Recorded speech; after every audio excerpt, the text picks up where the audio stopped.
semuanya, kembali lagi di podcast Cerita Gagal bareng Sigit. Kali ini gue udah kedatangan seorang teman, sebenarnya teman gue lama dulu, terus kebetulan berkecimpung di dunia yang sama-sama sebagai seorang engineer, tepatnya seorang front-end engineer. Kalau bisa dibilang sekarang udah jadi senior front-end engineer. Dia adalah Rizky Reza atau biasa dipanggil Kija. Halo Kija. Ya, halo Sigit. Oke, terima kasih ya udah bisa nyempetin waktunya buat hadir di podcast. Wah, iya sama-sama nih udah diundang juga nih. Oke, iya tadi kan gue udah sempat memperkenalkan Kija sebagai seorang senior front engineer. Kalau boleh tahu nih Kija, perjalanannya dari awal sampai sekarang udah jadi senior front end engineer tuh gimana ya perjalanannya? Boleh diceritain nggak? Ya, mungkin kenalan dulu kali ya. Oke, boleh. Eh, Ya, nama gue Rizky Reza, tadi udah disebutin sama Sigit, biasa dipanggil Kija juga. Gue sama Sigit tuh temenan dari zaman SMA ya gitu ya. Dulu kita Iya. sempat satu organisasi bareng juga. Terus ya kebetulan setelah lulus SMA kita nggak pernah kontak-kontakan lagi, kuliah juga beda. Terus baru ketemu dan ngobrol lagi, ternyata kita udah profesi yang di dunia yang sama gitu. Kita sama-sama di engineer, khususnya di front end engineer ya gitu ya. Iya. Nah, kalau cerita pengalaman sih dulu itu lulus kuliah tuh 2016. Dulu tuh kuliah di manajemen informatika ya. Jadi sebenarnya lebih banyak ngodingnya juga sih emang dari dulu tuh dari zaman kuliah. Nah, kebetulan kuliah di salah satu universitas ininya Astra lah ya, apa namanya naungannya. Nah, Oke. di sana ya sempat banyak belajar lah soal ngoding, soal ya apa namanya sistem information lah ya, kita bikin SDLC dan lain-lain. Terus analisis juga belajar.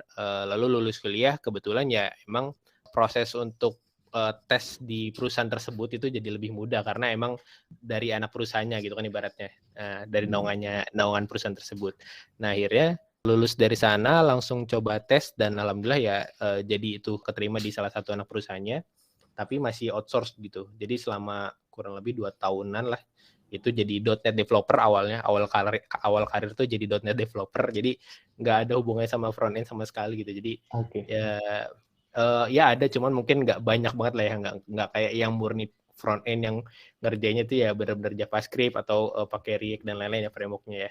Dulu Iya. ya benar-benar pakai .NET, lebih banyak juga ngerjainnya backend sih. Jadi ya bikin API, maintain database, bikin service dan lain-lain gitu.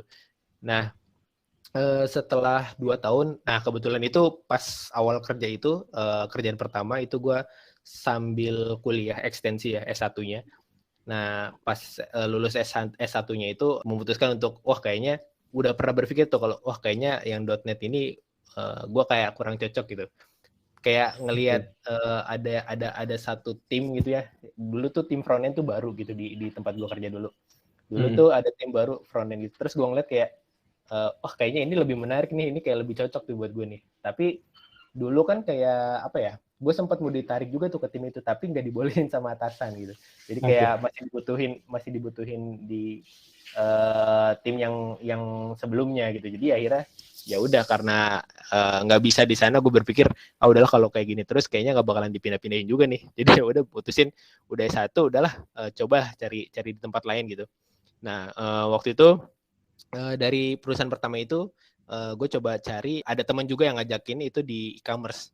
Jadi langsung Oke. coba di e-commerce dan ya mungkin udah jalannya ya, alhamdulillah langsung tes jadi front end, alhamdulillah ya lolos, walaupun sempet bingung juga karena gue jujur waktu awal-awal pindah itu gue nggak tahu cara pakai Git karena kan beda ya, VCS-nya, version control systemnya kan Oke. beda sama beda Sebelumnya sama ya? kayak yang Sebelumnya pakai sebelumnya. apa emang? Sebelumnya itu biasanya pakai punyanya Microsoft sih, kalau nggak salah TFS namanya. Oh, Team TFS. Foundation Server atau apa gitu, lupa ya. Gue udah lama nggak megang juga. Nah Oke. dulu tuh makanya kayak gitu. Jadi commit, merge dan lain-lainnya pakainya itulah. Nah semenjak pindah itu kan gue mesti belajar lagi tuh cara pakai Git, terus juga basic front end gitu karena ya beda banget dunianya sama yang back end ya. Yang Ah, biasanya maintain database, maintain API, ini harus nge-layouting gitu. Ya walaupun gue seneng gitu, gue seneng hal itu dan menurut gue ya ini yang gue cari gitu waktu awal-awal gue pindah. Nah ya walaupun apa ya, walaupun ada kesulitan gitu di awal-awal, ya akhirnya gue ngerasa inilah yang menurut gue passion gue tuh di sini, di front end gitu. Nah itu setelah ya kurang lebih 2 tahun juga lah ya di perusahaan yang kedua. Nah akhirnya 2021 bulan Juni kemarin, jadi belum lama nih ya, gue memutuskan untuk pindah lagi karena alasannya 2 sih. Karena waktu kemarin tuh ada rencana mau menikah, jadi butuh tambahan penghasilan. Dan yang kedua itu menurut gue adalah karir gue selama jadi frontend juga harus meningkat kan. Dan menurut gue 2 tahun itu waktu yang cukup untuk gue mencoba hal baru lagi gitu. Kayak gitu sih. Menarik nih. Tapi boleh istilahnya kayak boleh ngasih sneak peek dikit ya. Kan yang kedua ini sama yang pertama ini sama-sama pas karir frontend ini sama-sama di e-commerce. Iya betul. Inisial atau ya yang menggambarkan industrinya apa supaya bisa jelas. Karena e-commerce luas banget gitu ya. Jadi iya betul. Mana gitu. Ya kalau yang pertama itu e-commerce yang lebih fokus dulu awalnya mungkin terkenal jual beli alat elektronik kali ya. Ya inisialnya B lah ya depannya. Tapi kan banyak juga tuh e-commerce depannya B. Iya. Enggak apa-apa. Iya, jadi ya clue-nya itulah dulu di sana. Terus yang kedua e-commerce yang kedua ini lebih ke apa ya? E-commerce tapi lebih ke agrotech, agrobisnis lah ya ibaratnya nyebutnya. Agrobisnis, oke. Inisialnya mungkin, tapi kalau disebut inisialnya agrobisnis ketahuan banget. Nggak apa-apa. Warnanya aja kali ya, warnanya kali ya. Kata-kata kali ya. Ya, boleh. E-commerce agrobisnis warnanya hijau. Nah itu banyak tuh. Ya hampir semua agrobisnis warnanya hijau, tapi nggak apa-apa lah. Menarik sekali perjalanannya masih dari seorang .NET sampai jadi seorang frontend dan dari backend frontend ya. Pernah nggak sih pas awal-awal, tapi gue nggak bakal minta cerita dari yang sisi .NET-nya ya, tapi lebih ke frontend-nya. Pernah nggak sih pertama kali kan terjun ke frontend dari awalnya nggak tahu sama sekali. Nah, terus habis itu pernah ngerasa kayak kok gue ini ya ngelakuin hal yang salah atau kayak kok gue kegagalan pertama kali lah saat jadi seorang frontend itu apa yang lu ingat gitu?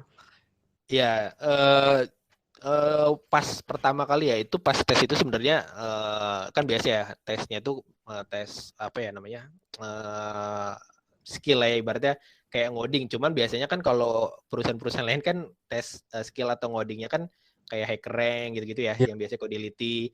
Nah dulu waktu gue pindah jadi frontend tuh di sana gue ditesnya live, jadi di papan tulis. Jadi benar-benar pengalaman waktu itu kebetulan lead gue yang interview kan ya di sana tuh. Waktu itu gue pertanyaan tuh simple. Jadi ya awalnya biasa lah ya, tanya jawab biasa, lebih seputar kayak pengalaman dan lain-lain. Nah waktu tes skillnya itu disuruh apa ya, kalau nggak salah soalnya itu mindahin value dari satu array ke array yang lain. Jadi kayak ada pindahin value dari satu objek yang lain gitu. Jadi ada 3 objek, terus cara paling cepatnya gitu. Nah waktu itu gue jawab pakai cara yang paling gampang lah bahasanya, maksudnya kayak ya udah masukin ke variabel. Kenapa? Sorry. Yang penting solve aja kan gitu, bukan iya betul. Iya betul. Jadi kayak ya udah masukin aja objek value objek A gitu ke objek C, terus ntar yang B ditukar gitu kan, ibaratnya kayak gitu ya. Iya. Nah itu ya menurut gua sih benar, cuman ternyata secara front end itu ada cara yang lebih baik loh gitu. Nah itu ya oke lah gitu. Dan gue beruntungnya adalah waktu itu yang ngetes gue itu lead gue yang bukan kayak tipikal orang yang lu harus bisa front end banget nih baru bisa join gitu. Dia kayak ngelihat yang penting gue tuh bisa ngoding dan punya kemauan untuk belajar gitu. Gue bersyukur itu di situ gitu. Itu kayak apa ya? Kalau gue yang interview bukan dia, mungkin gue nggak jadi front end sekarang gitu. Kayak gagal kali ya. Iya mungkin itu yang menurut gue jadi ini bagus loh. Maksudnya apa ya? Ya bersyukur lah gitu ya, walaupun gue nggak punya skill front end yang cukup memadai waktu itu ya pada saat itu gitu. Gue bisa diterima dan ya alhamdulillahnya gue juga mampu gitu, maksudnya berkontribusi juga dalam tim gitu. Nah awal-awal itu kalau dibilang gagal ya, itu ya pertama kan tadi tuh gue nggak tahu gitu. Gue sebulan pertama tuh belajar banget sama buddy. Kalau di sana tuh yang nge-guide kita awal-awal itu kan selama probation disebutnya buddy ya. Nah itu gue nempelin terus lah body gue datang sebelum dia datang, pokoknya gue coba belajar dulu, dia datang langsung gue tanya-tanya apa namanya cara pakai Git yang biasanya dia pakai itu gimana sih gitu. Terus gue juga dikasih tahu tips-tipsnya gitu. Nah itu gue belajarin dari commit, push, merge, stash dan lain-lain gitu, itu bener-bener gue pakai banget, dan ya itu melekat banget lah sampai sekarang karena terbukti itu tuh berguna banget gitu. Nah itu Git yang pertama yang menurut gue itu gue gagal gitu di awal, dan tapi akhirnya sekarang bisa karena gue banyak nanya juga gitu. Terus yang kedua itu dari segi framework ya, itu kan di tempat gue dulu tuh makanya React ya. Iya. Nah apa ya, gue dulu sebelum gue pindah ke front end gitu, gue tuh belum pernah megang React. Jadi yang gue pegang waktu itu yang pernah gue pakai adalah Angular gitu. Which is itu beda banget kan ya. Yang kita tahu Angular sama React itu ya sama-sama bahasa apa ya, frameworknya JavaScript, tapi kan secara bahasa gitu penggunanya itu beda banget. Nah itu Betul. nah itu juga gue perlu waktu lah ya, kurang lebih sebulan itu gue belajar Git sama React itu ya, sampai akhirnya ya mampu, alhamdulillah bisa gitu ya. Dan setelah itu ya berjalan sampai sekarang sedikit-sedikit ilmu baru, dan ya akhirnya ya ini dia lah pindah ke tempat baru, alhamdulillah bisa diterima jadi senior gitu sih. Oke, menarik nih. Berarti dari latar belakang emang nggak tahu sama sekali, tapi sebenarnya ada kemauan belajar jadi bisa ya gitu ya. Jadi nggak yang betul. nggak diem banget gitu ya. Kan kalau misalkan kita maksudnya terpuruk lah ya, nggak tahu Git, terus nggak tahu mungkin kalau saya nggak pernah nyoba ya nggak bakal jadi juga ya saat itu ya. Iya betul, karena menurut gue gini, gue punya mindset dulu pas pindah itu adalah pertama front end itu emang yang gue pengen gitu, walaupun gue waktu itu belum bisa secara teknisnya ya. Gue basicnya adalah gue seneng layouting gitu, maksudnya gue ngedesain web gitu-gitu, ngerapiin web itu gue seneng. Nah pertama mindset gue tuh itu. Kedua, menurut gue yang namanya bahasa pemrograman, yang penting lu tahu logiknya, lu belajar apa namanya ya, teorinya, ya insya Allah lo bisa terapin gitu. Maksudnya ya learning curve-nya ya tergantung sama developer masing-masing gitu kan, kemauan lu untuk belajar, kemauan lu untuk nanya-nanya. Menurut gue tuh lebih ke sana gitu. Jadi gue megang dua hal itu dari awal gue masuk front end sampai sekarang ya alhamdulillah bisa gitu. Kayak gitu.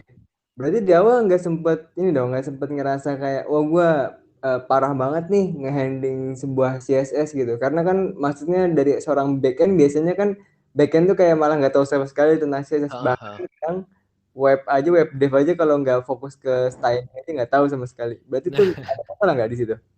Nah itu dia, alhamdulillahnya adalah gue dari kuliah itu kalau untuk CSS ya styling gitu gue emang udah sempat ngulik-ngulik gitu.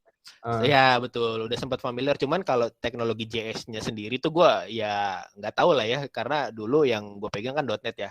.NET terus apa ya dulu nyebutnya kalau di .NET tuh CSHTML ya, Razor atau apa gitu. Nah itu biasanya ya udah pakai Bootstrap dan lain-lain lah ya, itu biasanya kan kayak download template web yang gratisan gitu terus gue implement. Nah itu zaman kuliah tuh gue suka tuh kayak gitu, ngedesain web, ngerapin web. Nah ya dari situ sih mungkin yang menurut gue ya gue punya basicnya di sana, bekalnya di sana kayak gitu. Oke, menarik cara strugglingnya. Terus lanjut, sebenarnya kan jadi senior ini kalau bisa dibilang ya pasti 2021 inilah ya. Iya Nah, betul.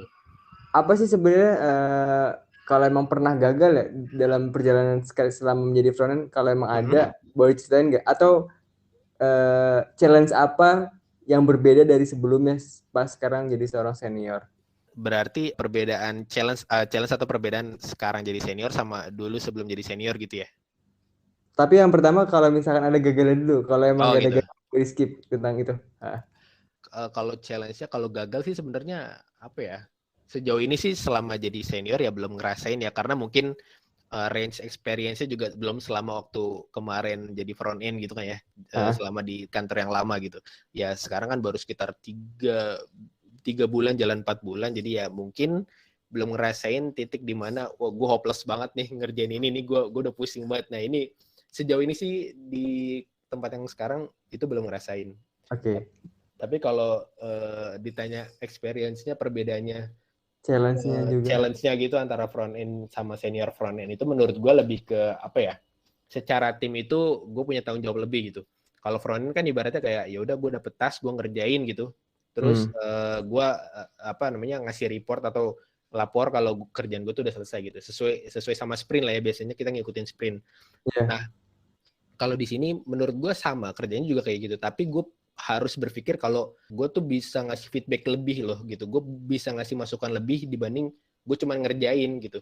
Kalau emang menurut gue hal ini tuh nggak bagus, ya gue sampein. Kalau menurut gue punya cara yang lebih bagus, atau mungkin gue punya masukan nih, oh kenapa sih layoutnya kayak gini, kenapa nggak dibikin kayak gini aja biar lebih gampang secara pengerjaan developernya, sama buat usernya juga lebih gampang makainya gitu.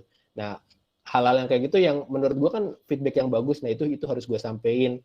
Lalu gimana cara gue namanya senior itu kan biasanya mungkin secara bukan secara skill mungkin bisa lebih bagus walaupun bukan senior gitu ya. Maksudnya semua orang punya kesempatan yang sama lah buat ngasih informasi ataupun punya skill atau experience yang sama lah. Tapi mungkin karena gue role-nya sebagai senior, mungkin gue juga harus bisa lebih banyak ngomong gitu. Maksudnya dalam artian kayak gini, misalkan di tim gue tuh ada tiga front end lah ya, gue satu senior, yang duanya masih junior gitu ibaratnya. Nah gimana caranya ketika ada problem atau suatu isu, gue nampung aspirasi dari mereka, lalu gue mengambil keputusan atau konklusi sesuatu yang menurut gue tuh bagus, atau menurut tim tuh bagus gitu. Jadi biasanya kan banyak anak-anak juga atau teman-teman frontend juga kan kayak yang punya unek-unek gitu atau punya ide, tapi tuh mereka nggak berani gitu untuk menyampaikan.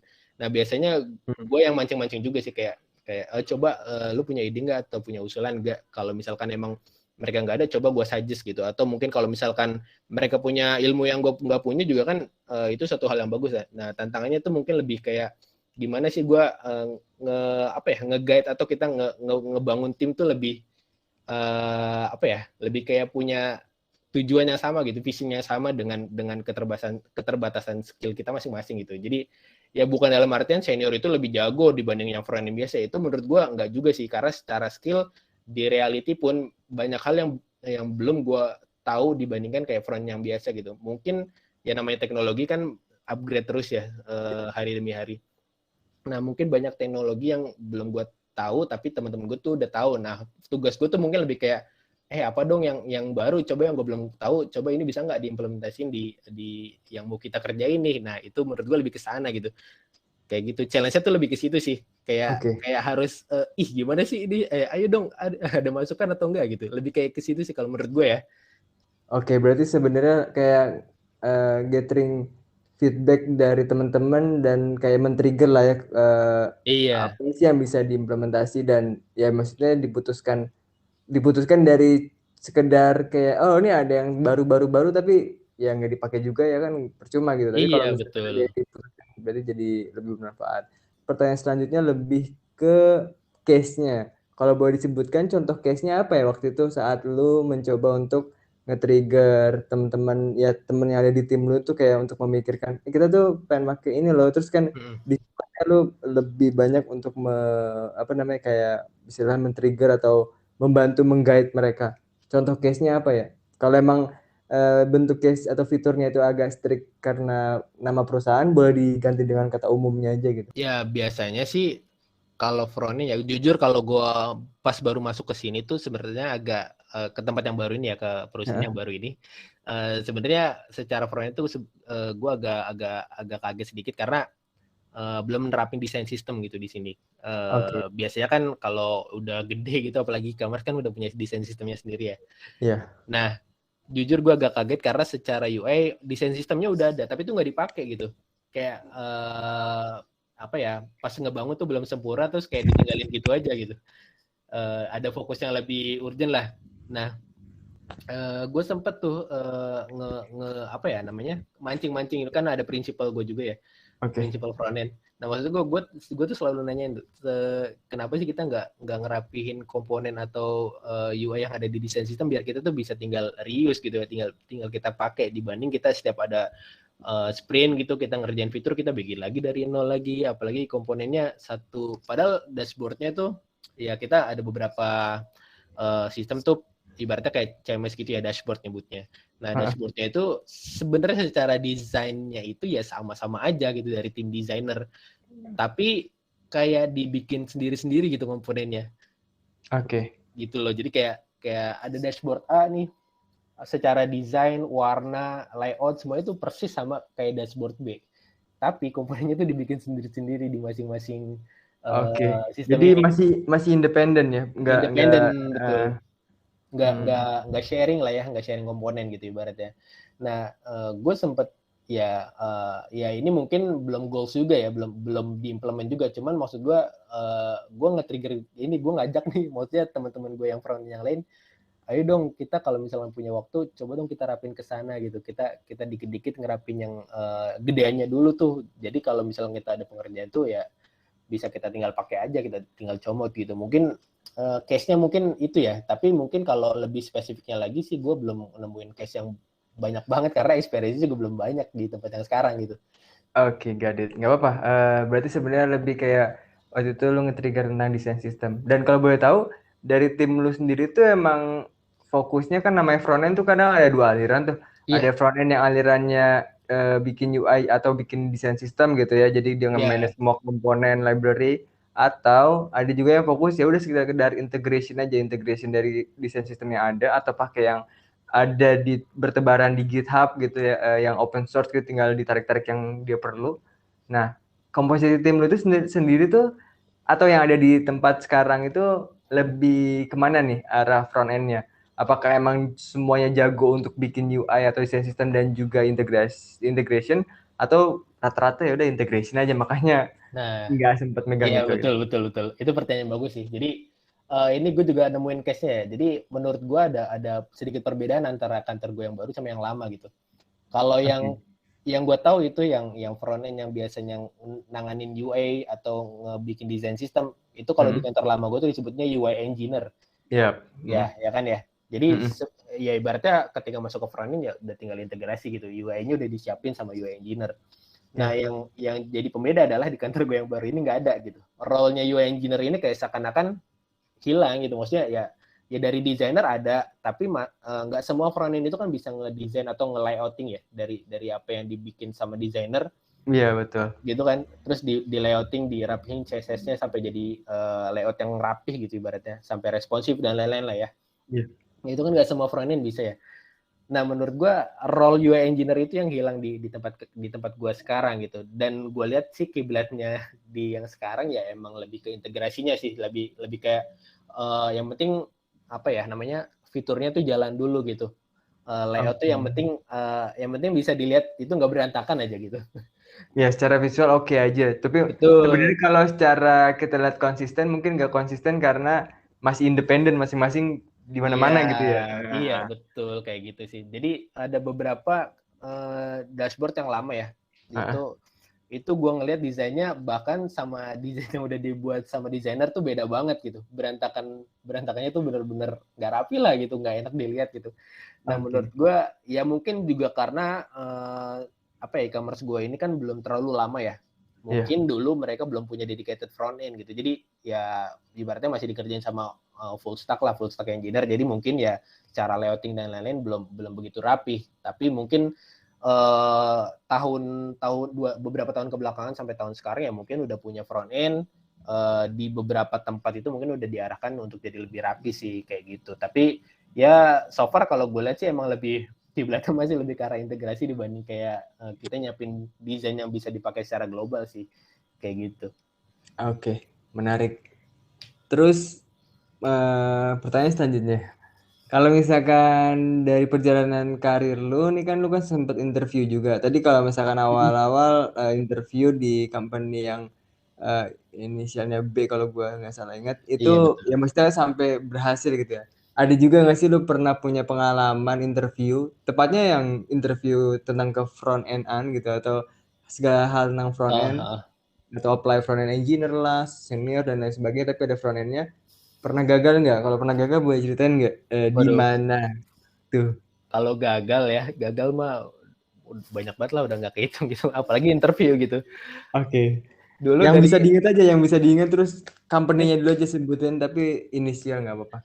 mungkin kalau dari awal fresh grade gitu ya, dari dulu awal tuh sempet bahkan beberapa company ya udah 3 atau 4 perusahaan lah gitu. Gue coba apply psikotes sampai interview tuh kayak nggak lolos mulu tuh. Tapi ada satu perusahaan yang akhirnya gue tuh join di sana yang gue jadi .NET tadi itu karena emang pas magang tuh gue udah di sana gitu. Terus kayak udah banyak kenal orang sana juga, jadi gue kayak ditarik gitu. Tapi gue udah ditarik dari awal, cuman gue tadi tuh nggak pengen ke sana gitu kayak pilihan terakhir lah. Akhirnya karena udah nggak dapet lagi, ya udahlah, emang jalannya mungkin rezekinya di situ kan, ya udah gue ambil gitu. Fallback ya saat itu ya. Iya. Jadi kayak ya udahlah, ya udah jalanin aja dulu di sana selama beberapa tahun gitu. Akhirnya ya lama juga. Ternyata jadi lama juga di sana. Jadi betah karena teman-temannya juga lumayan asik-asik gitu. Ya terus setelah dari situ tuh yang kan gue tadi langsung coba jadi front end ya. Nah sebenarnya tuh pas saat mau resign dari tempat lama tuh gue nggak langsung apply jadi front end tuh. Front end tuh sebenarnya kayak yang terakhir lah, ibaratnya kayak gue udah nyoba juga tuh di beberapa perusahaan tapi nggak ada yang lolos gitu. Akhirnya kayaknya yang front end ini gue coba gitu aja. Kayak sebenarnya kayak ya gue pengen ke sana, cuman gue tuh belum berani gitu. Tadinya kan kayak dari basicnya .NET gitu, tapi gue mau jadi front end gitu. Itu kan gue nggak pede ya. Tapi malah justru yang lolos yang itu. Itu ajaibnya. Jadi kalau nggak salah tuh dari yang .NET itu gue udah apply udah sampai interview tuh udah tiga perusahaan. Ada satu yang udah offering, cuman itu nggak cocok di gue gitu. Jadi kayak pas gue lihat lagi kayaknya agak kurang serk nih. Nah kebetulan waktu itu tuh gue lagi proses juga di yang B tadi tuh, si B tadi. Pas di B tadi tuh kayak kayaknya ini lebih cocok nih yang lama. Jadi yang kalau gue udah offering tuh, wah udahlah gue mundurkan diri aja, gue nggak ambil. Yang B gue coba lanjutin sampai interview, dan alhamdulillah yang B lolos gitu, malah lolos, dan ya malah jadi cocok gitu secara offeringnya juga. Wah kayaknya ini nih yang emang rezekinya di sini gitu, alhamdulillah. Dan itu terakhir banget gitu. Dan maksud gue biasanya kan ada kayak orang yang udah hopeless banget gitu ya, kayak kok gue nggak dapet kerjaan nih, apa gue nggak jadi resign gitu. Iya.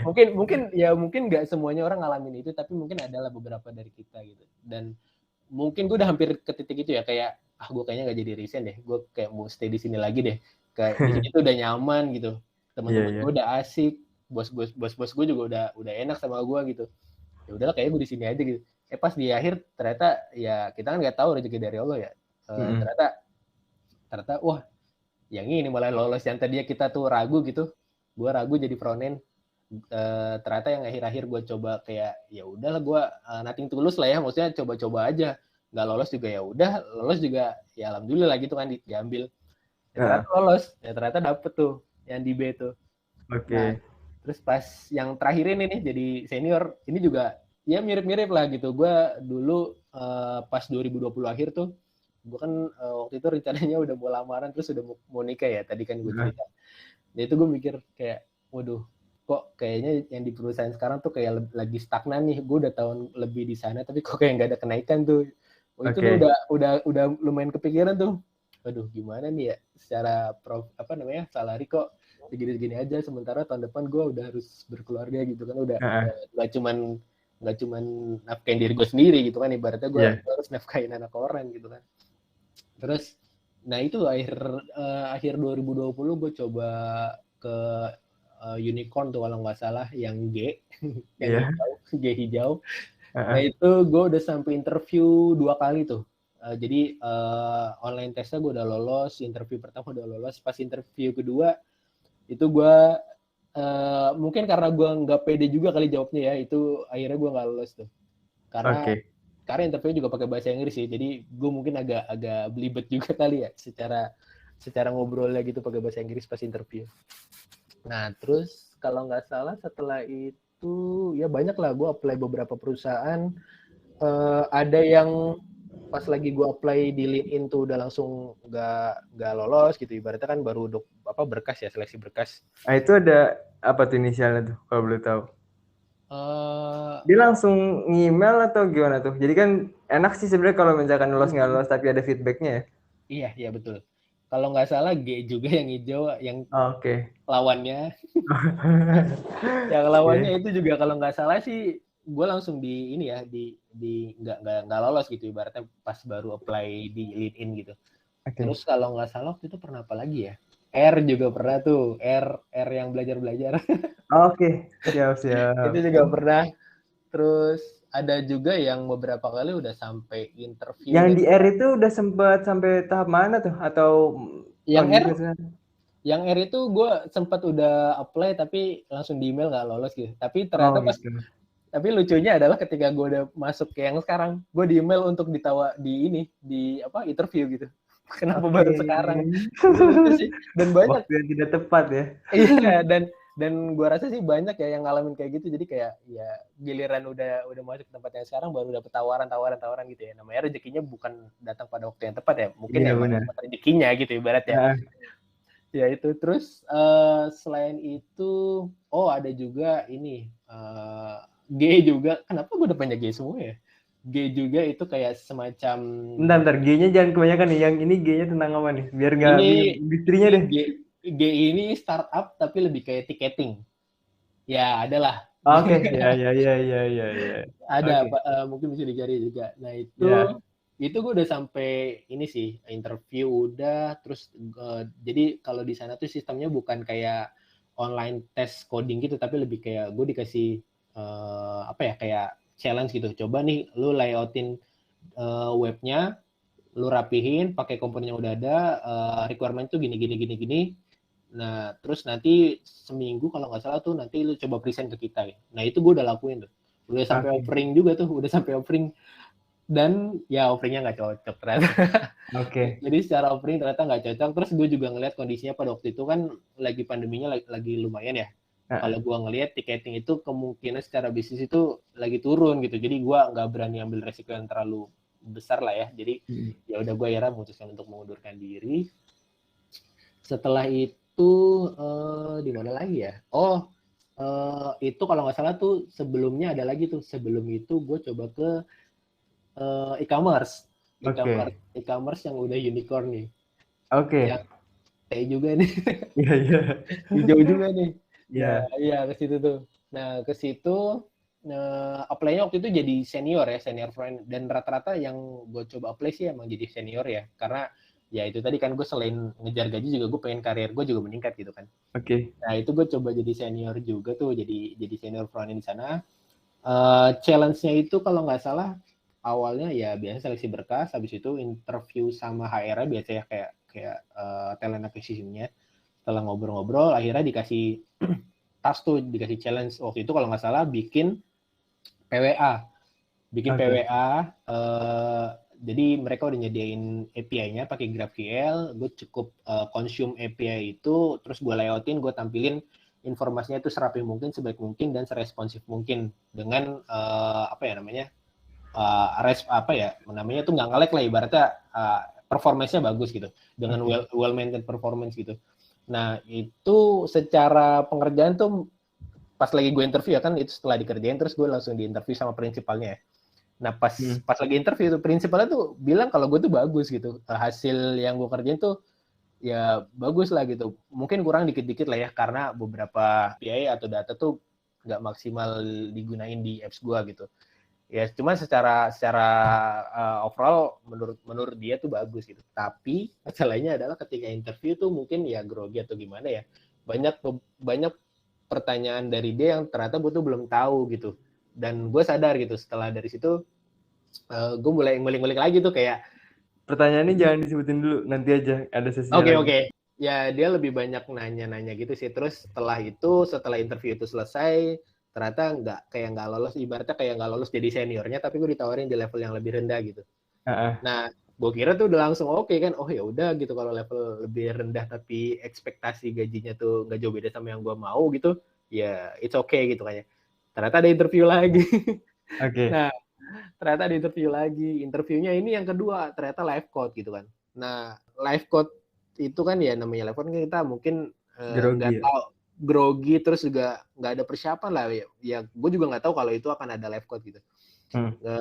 Gue udah belajar ya ibaratnya kayak orang mau ujian kan pasti belajar ya. Gue udah belajar banyak juga sih ya, hackerrank gitu-gitu, Codelity. Itu gue belajar. Cuman pas lagi live code itu kalau nggak salah dari 2 soal itu gue cuman kejawab kayak 1,5 gitu lah, ibaratnya setengahnya lagi tuh kayak nggak sempurna gitu, nggak running lah itu logiknya gitu. Nah, ya dari hasil interview itu sih ya gue masih dibilang bagus, cuman dan lolos gitu. Secara level yang ditawarin tadi kan di bawahnya tuh turun, nggak jadi senior. Dan untuk level itu sebenarnya lolos, tapi ternyata, nah ini gue agak kecewa sih. Jadi pas sudah diinfoin itu ternyata level yang akan gue masukin itu orangnya lagi full, adanya tuh level yang di bawahnya lagi. Ya gue jujur saat itu kecewa dan akhirnya wah udahlah, gue kayaknya emang udah rezekinya bukan di sini, dah gue mendingan mundur aja lah. Akhirnya mundur, itu juga udah ini sih udah deket-deket bulan April atau Mei ya, itu udah prosesnya udah lama banget, udah hampir sebulan, terus akhirnya gagal gitu. Qadarullah tuh di akhir-akhir gue cobalah apply di salah satu yang terakhir ini, yang ini yang terakhir, yang sekarang perusahaan sekarang. Itu gue coba di LinkedIn, langsung gue apply. Gue juga nggak tahu, gue lupa kalau ada teman gue yang udah ada di sana gitu. Gue langsung apply-nya via LinkedIn. Gue rata-rata yang gue coba tuh ya apply-nya via LinkedIn aja lah. Gue nggak berusaha kayak coba nyari teman di sana atau gimana gitu ya. Gue coba via LinkedIn, gue nothing tulus, gue coba aja gitu. Bismillah. Yang ini malah mulus banget jalannya. Jadi setelah prosesnya tuh cuman 2. Gue cuman interview sama HR-nya, udah oke. Lalu gue diarahin interview sama principal. Setelah itu udah langsung offering. Gue nggak ada tes live code sama sekali. Gue nggak ada. Ada kalau nggak salah online test pakai apa gitu. Gue tulis lupa, bukan HackerRank, bukan Codility. Itu gue lupa apa. Tapi itu nggak sulit. Logic tapi nggak sesulit kayak Codility atau HackerRank gitu. Biasanya kan kalau Codility atau HackerRank itu kalau performanya nggak bagus gitu kan nilainya kurang ya. Iya, betul. Kalau di sana tuh nggak se-strict itu gitu. Performance juga tetap dihitung, tapi waktu pengerjaan lu juga dihitung gitu. Kayak semakin cepat lu ngerjain, nilai lu ya juga semakin bagus. Nah, kalau nggak salah tuh dari 1 sampai 10 gue dapet nilainya tuh 8,5 kalau nggak salah ya. 8,5 tapi dianggap lolos lah ibaratnya. Habis lolos itu baru diarahin ke prinsipal. Nah, di prinsipal ternyata oke gitu. Gue juga kan ada beberapa teman yang interview di sana juga ya. Yang gue tanya teman-teman gue tuh ya interviewnya nggak cuma di level prinsipal, ada yang sampai ke IM-nya, engineering manager, ada yang sampai ke CTO-nya juga. Nah, yang gue tuh bukan CTO tapi VP engineering. Nah, kalau gue alhamdulillah cuma sampai prinsipal itu doang tuh. Dan setelah itu offering ya mungkin apa ya rezekinya atau gimana, itu yang terakhir malah yang paling mulus gitu jalannya, dan akhirnya ya udah gue ambil. Terus gue pindah per Juni kemarin baru join. Jadi sejauh ini ya udah sekitar 3-4 bulan lah. Kayak gitu sih ceritanya. Panjang banget nih, tapi mantap sih. Banyak banget inisialnya, tapi ntar pendengar mungkin bisa menebak-nebak dari Iya, inisialnya. cari-cari aja. Kalau dari pertanyaannya sendiri, pasti kan ya sebenarnya sih pasti semua yang gagal-gagal itu ada pertanyaan yang sulit kan ya. Boleh ceritain nggak dari yang maksudnya yang diingat aja pertanyaan sulit, misalkan waktu itu sempat di perusahaan G gitu kan. Nah itu pertanyaan tersulitnya apa sih yang ditanya, terus sampai waktu itu saat itu nggak bisa jawab, tapi mungkin sekarang udah tahu karena udah mencari tahu. Boleh disebutin nggak yang pertanyaan tersulitnya? Biasanya sih lebih ke, karena gue apply mungkin jadi senior ya, gue bukan cuman kayak nge-develop sistem gitu ya, tapi gue mesti maintain performance-nya nih. Nah, biasanya tuh gue agak mentok atau bingung tuh di pertanyaan soal seputar performance gitu, kayak lu monitoring performance-nya pakai apa, terus juga bahkan ada beberapa pertanyaan basic yang gue tuh sampai lupa gitu, kayak PWA tuh apa, terus syarat-syarat buat bikin PWA tuh apa, terus kenapa di PWA tuh mesti pakai apa tuh namanya, itu kan gue juga lupa tuh, kayak ada yang buat verifikasinya tuh, ya service worker, betul. Kenapa di PWA tuh mesti pakai service worker, kayak gitu-gitu yang basic-basic pun gue sempat lupa tuh. Nah, biasanya kalau performance tuh waktu itu malah gue pelajarin banget gitu, kayak monitoringnya kalau di apa namanya, di Chrome gitu pakai Lighthouse itu kan ada poin-poinnya tuh, LCP, apa namanya, FID, performance index-nya lah ya, kayak gitu-gitu. Nah, itu ditanya-tanyain tuh. Nah, itu gue waktu itu udah pelajarin dan ya udah lumayan detail lah ya yang gue tangkap, dan ternyata gagalnya itu ya kayak lebih pertanyaan basicnya, kayak PWA kenapa sih bisa disebut PWA, syarat-syaratnya apa aja sih, kenapa misalkan disebutnya gue waktu itu nyebut harus pakai service worker gitu, kenapa sih harus pakai service worker? Emang service worker tuh apa sih gitu? Nah itu tuh kayak, iya juga ya. Kok gue kayak apa ya? Gue udah lama jadi front end, tapi kok yang basic-basic gue malah lupa gitu. Iya. Nah itu biasanya itu bikin gagal tuh. Dan biasanya yang namanya prinsipal itu kan ya udah expert banget lah ya secara skill gitu ya. Iya betul. Ya itu dia pasti akan ngegali kita bener-bener gitu sampai sejauh mana sih ilmu yang kita punya gitu, experience yang kita punya. Nah itu mungkin ya itu tadi karena gue terlalu fokus sama yang menurut gue kuasain gitu. Waktu itu gue pede banget gitu soal kayak React, development React, terus pakai Next.js. Terus karena di kantor sebelumnya kan gue sempat implement Next.js kayak bener-bener nge-revamp gitu ya dari udah ada terus dari React.js terus gue revamp pakai Next.js. Gue kayak pede banget, gue tuh kayak itu mungkin kesalahan gue ya, kayak terlalu pede, terus gue kayak apa ya namanya, sombong lah gitu, ibaratnya kayak wah ya nggak mungkin lah pertanyaan aneh-aneh gitu. Terus juga gue sempat maintain suatu isu juga yang harus monitoring kayak pakai Grafana, terus New Relic, Sentry dan lain-lain, monitoring performance dan lain-lain itu gue udah lumayan familiar gitu. Tapi gue malah lupa yang basic-basic kayak logic basicnya buat ningkatin performance-nya, terus kayak yang tadi tuh FTP, LTP, CLS, lain-lain itu yang di Lighthouse. Nah, yang kayak gitu-gitu gue malah lupa, terus PWA gitu. Nah, ya yang basic-basic itu malah yang menurut gue waktu kemarin tuh yang bikin gue jatuh gitu akhirnya. Di luar kayak live code yang harus logiknya sempurna banget ya.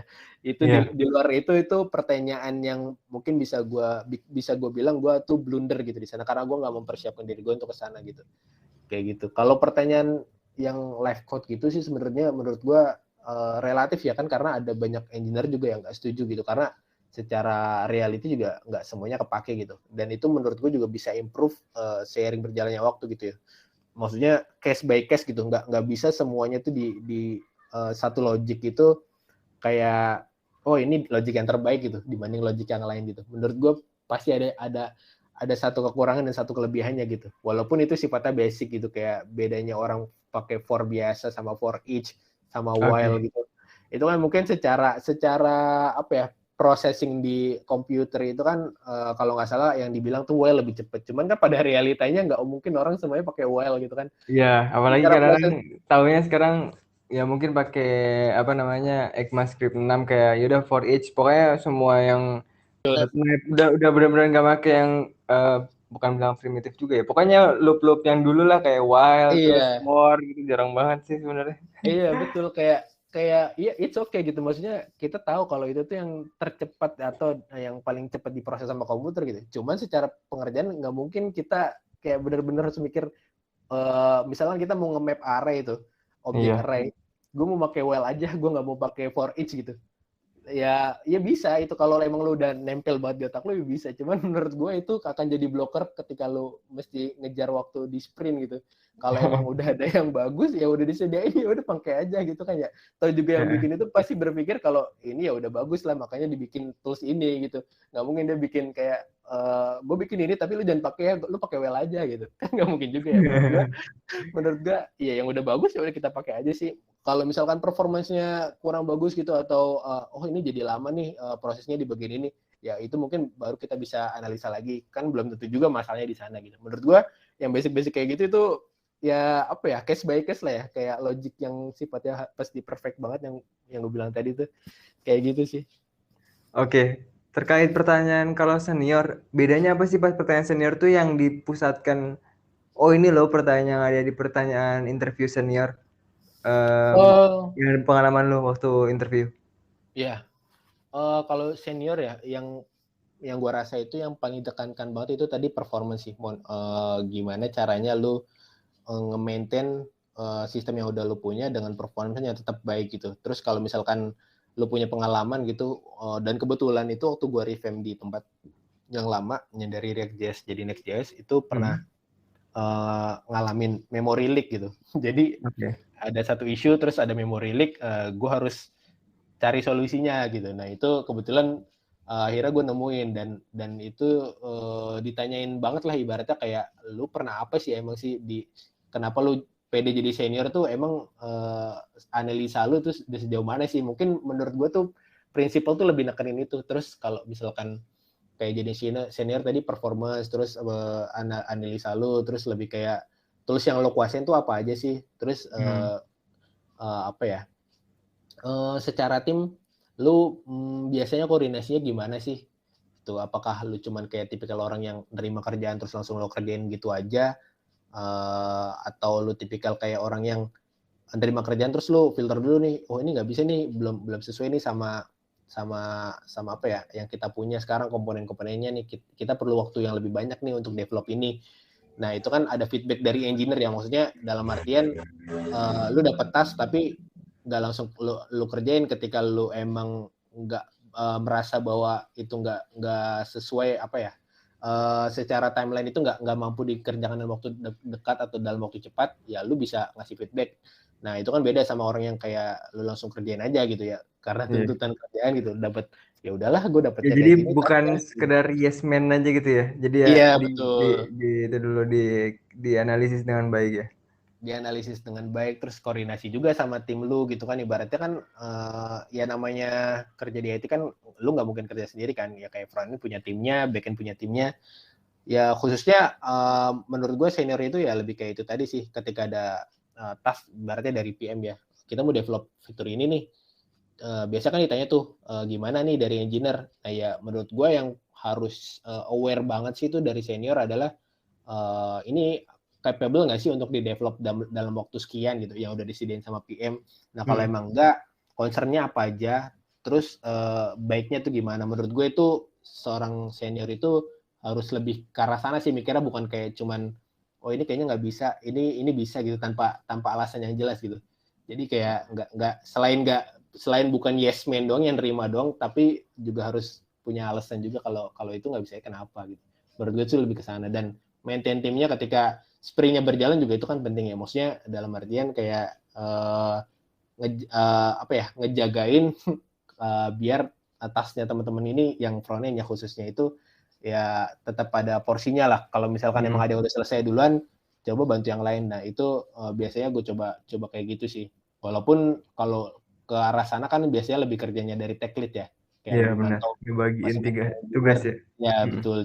Cuman kalau gue sendiri ya biasanya saat sprint berjalan ya gue tetap ngontrol board anak-anak front-end juga sih. Gue juga kalau emang gue lagi ada waktu kosong ya coba gue bantu, tapi kalau emang gue lagi penuh ya biasanya gue minta tolong juga sih coba dong nih lu bisa bantu dulu atau enggak gitu.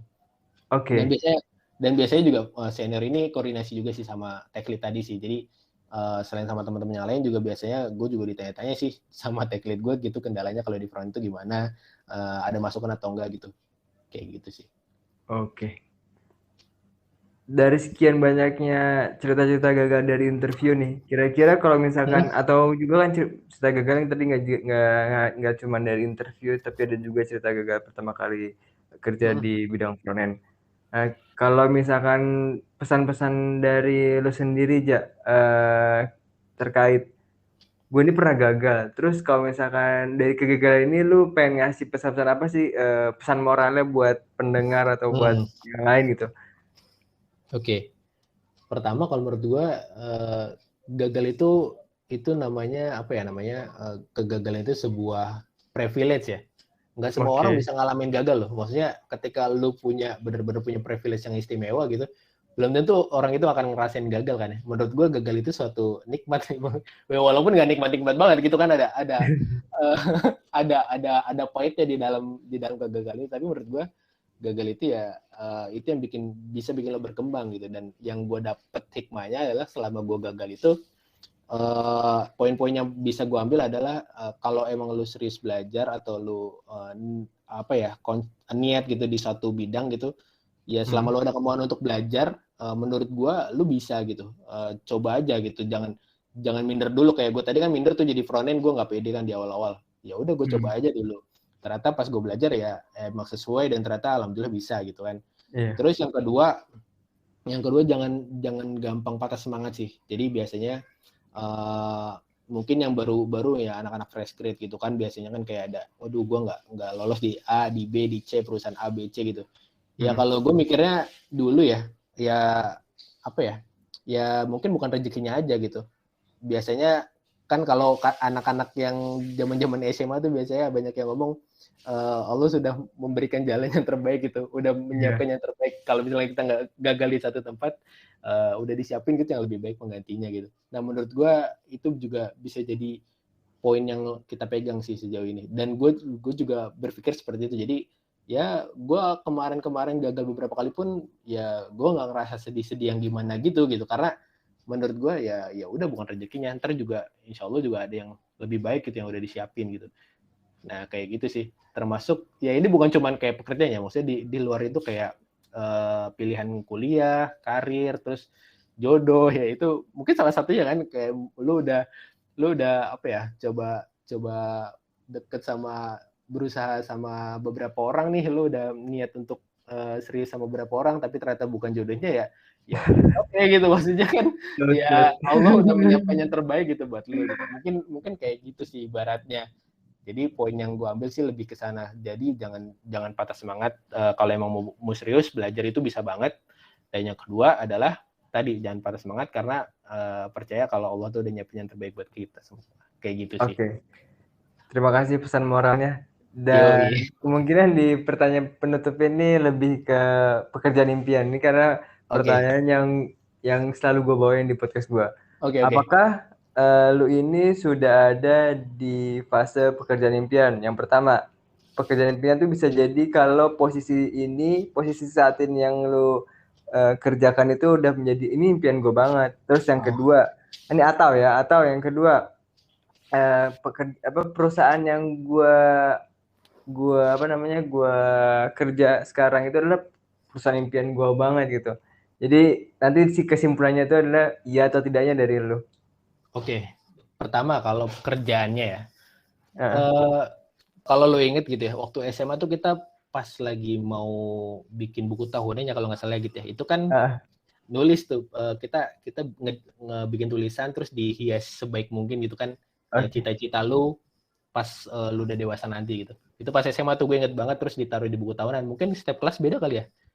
Atau lu gitu juga nggak sih? Beda bikin juga, tapi jangan dibahas di sini lah. Iya kalau nggak salah gue waktu itu nulis kayak gitu, dan waktu gue SMA itu gue nulis jadi programmer karena gue dulu nggak tahu engineer, developer gitu kan, gue nggak tahu. Yang gue tahu tuh dulu cuma programmer. Nah ya alhamdulillah secara pekerjaan jadi programmer itu menurut gue udah terwujud, dan ya sekarang ya gue jadi front end engineer, ya itu kan programmer juga kan. Iya. Nah, secara pekerjaan ya ini pekerjaan yang gue impikan gitu, gue pengen di sini. Tapi kalau dibilang perusahaan impian gitu, menurut gue nggak ada perusahaan yang baik banget gitu. Maksudnya apa ya? Ketika lu kerja di satu tempat pasti ada minusnya. Lu pindah ke tempat lain pasti ada minusnya. Gitu kan? Maksudnya kadang-kadang kita kan kayak ya namanya manusia kan mungkin sifatnya nggak pernah puas gitu ya.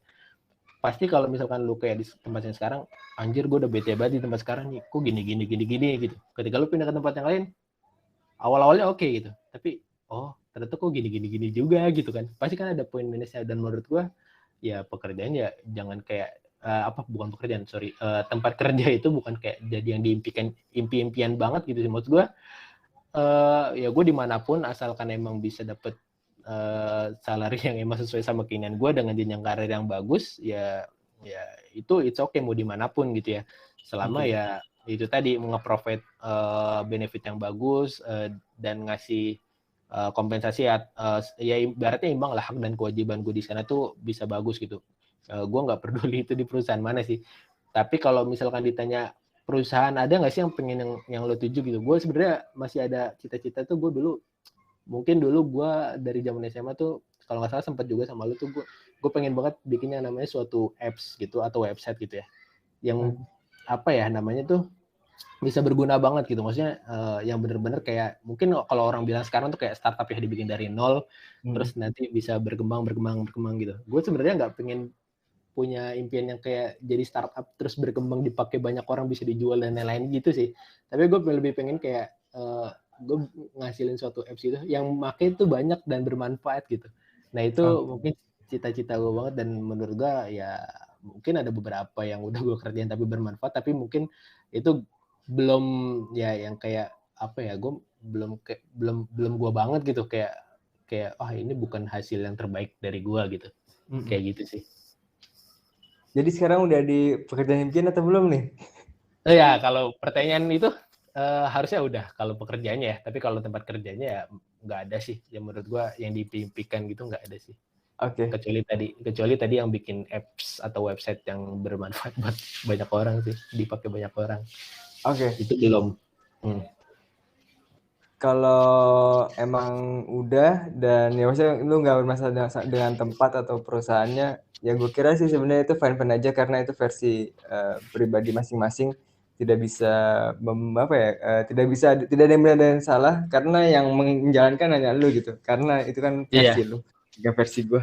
Dan mungkin itu aja yang bisa gue tanyain di podcast Cerita Gagal bareng Sigit di episode kali ini. Gue mau ngucapin makasih dulu kepada Kijal atau Reza. Makasih banget atas waktunya dan banyak insight-nya. Semoga bermanfaat buat pendengar. Dan buat para pendengar, ini aja dari episode kali ini. Kalian bisa tetap mendengarkan di Anchor atau di Spotify nanti kalau udah rilis, atau kalian juga bisa mengunjungi YouTube Cerita Gagal bareng Sigit. Saya juga punya YouTube dan itu hanya audio aja ya. Jadi kalau misalkan kalian dalam waktu senggang atau ketika kerja pengen dengerin podcast, bisa juga kalian dengerin Cerita Gagal bareng Sigit. Itu aja. Terima kasih. Sampai jumpa.